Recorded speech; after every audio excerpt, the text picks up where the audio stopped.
আমাদের অঙ্গীকার আগামীর বাংলাদেশ তরুণদের বাংলাদেশ। তরুণদের সেই সত্য পূরণের জন্য আমাদের যারা নমিনি তাদের ৬২ ভাগ হচ্ছেন তরুণ। আমরা তাদের হাতে আগামীর সমাজের বাংলাদেশের পতাকা তুলে দিয়েছি। এখন জনগণকে শুধু অনুরোধ করব, আপনারাও তাদের হাতে পতাকাটা তুলে দেন। ১৭ আসনে আমরা যাকে দিয়েছি তিনি একজন চিকিৎসক, তিনি একজন নিবেদিত প্রাণ সমাজসেবক।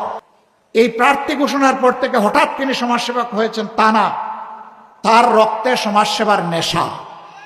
যেদিন থেকে তার বুঝ বিবেক হয়েছে সেদিন থেকে সে জনকল্যাণে তার নিজেকে নিবেদিত করে রেখেছে।